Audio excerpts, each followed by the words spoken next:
Hello, I'm here, and it is finally time to review Ant-Man and the Wasp: Quantumania. Bro, I really enjoyed this movie. I thought it was fun. I thought it was a fun movie. It could have been a little longer though. I feel like it was kind of short. I feel like they could have extended it a little bit, but I mean, I enjoyed it. Um, it's another fun Ant-Man movie. I love the Ant-Man movies. Um, but yeah, and plus I just love the MCU. I know a lot of people are losing interest. But I love the MCU. I will be hooked on it forever. For as long as it goes on, I will be there no matter what. But yeah, so spoilers, by the way. If you have not seen this movie yet, I would definitely recommend not watching the rest of this video because there'll be spoilers. But yeah, let's just get right into it. So Ant-Man and the Wasp: Quantumania. Bro, spoilers. 5, 4, 3, 2, 1. Okay, so my boy MODOK, bro. I know everyone said he's ugly, and I would agree with you, but I kind of love it. He's appropriately ugly, okay?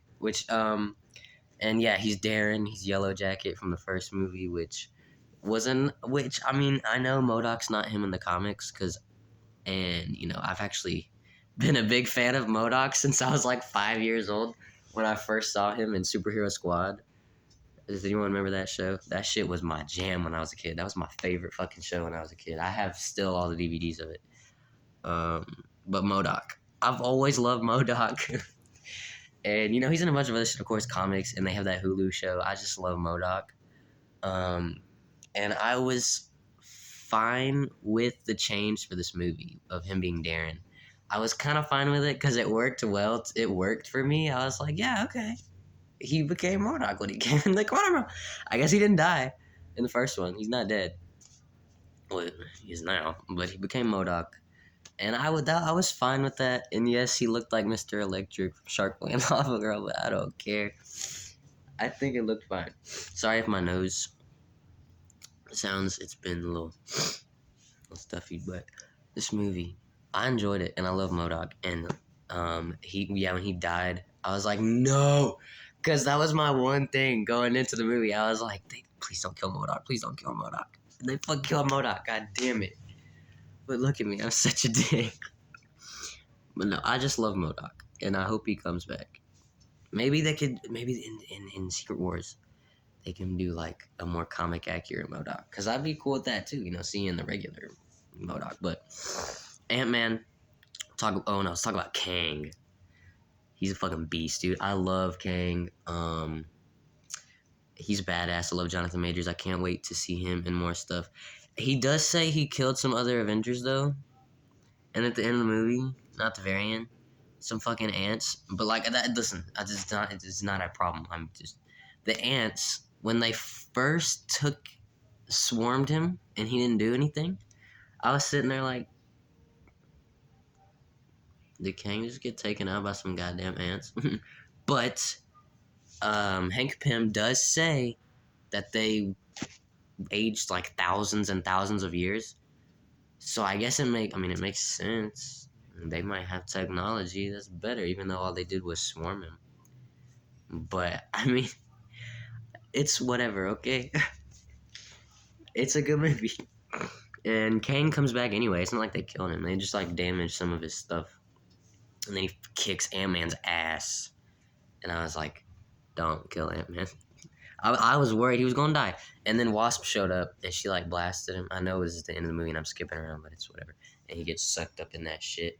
They say he's dead. I love the ending, though, and Scott is like, he's dead, right? He said if I killed him, that it would be bad. What if did I just doom the world?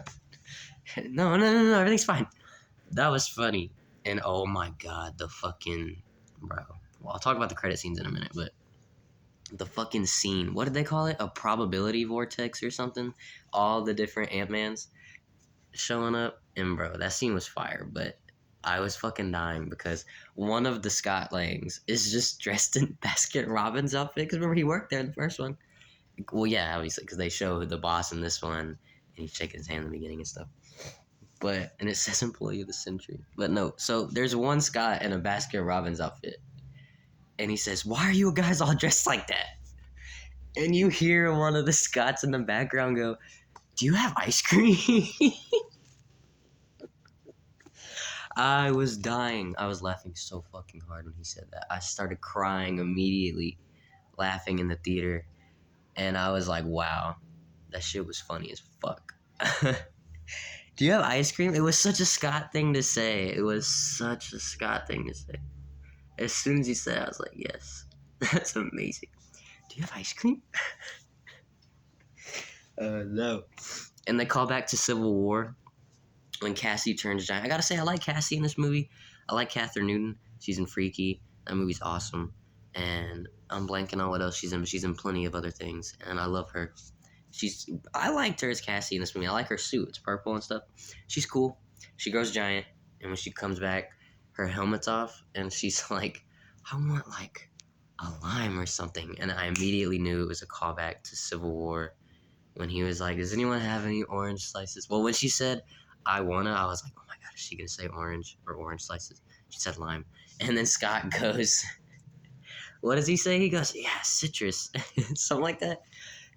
Bro, I just love Civil War. That's one of my favorite MCU movies. Captain Civil War. It's just awesome. It's probably my like top 5 MCU. I love that movie.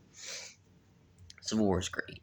But yeah, I immediately was like, that's a callback. I did miss Luis though. I gotta say, I love Luis. I missed him. I was when the movie ended. I was like, no, where was Luis at? I know it wouldn't have made sense to bring him in the quantum realm, but like, I don't care. They could have snuck him in there. Have a scene where like Ant-Man was like, I wonder what Luis is doing. It just cuts to him because we didn't get a recap. The trend of him recapping stuff, we didn't get that in this one. If they make an Ant-Man 4, come on, you got to do that. Oh god, Luis's greatness.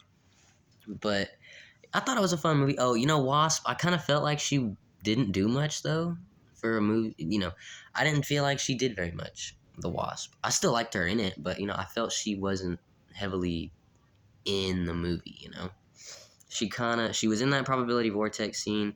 I mean, she was helping out Hank and Janet and stuff, which you know, I love them. I love Hank and Janet, and I love Wasp. Bill Murray's cameo, one scene. I guess he's dead. It was a fun scene though, and they confirmed that him and Janet fucked. And then Hank says that him and some girl named Linda fucked. So like, okay, thanks. That's cool. But yeah, Wasp. I like when she blasted Kang at the end. That was cool. And then, dude, when the portal closed, I thought they were gonna get stuck in the quantum realm. I was like, what? Is this movie gonna end with them stuck in the quantum realm? When are we gonna get that resolved? But then the portal opens and Cassie's like, come on, let's get the fuck out of here. So thank God they got out. But it would have been a cool ending if they got left. But it kind of would have been similar to Ant-Man and the Wasp, the credit scene where Ant-Man gets stuck in there. But I mean, you know.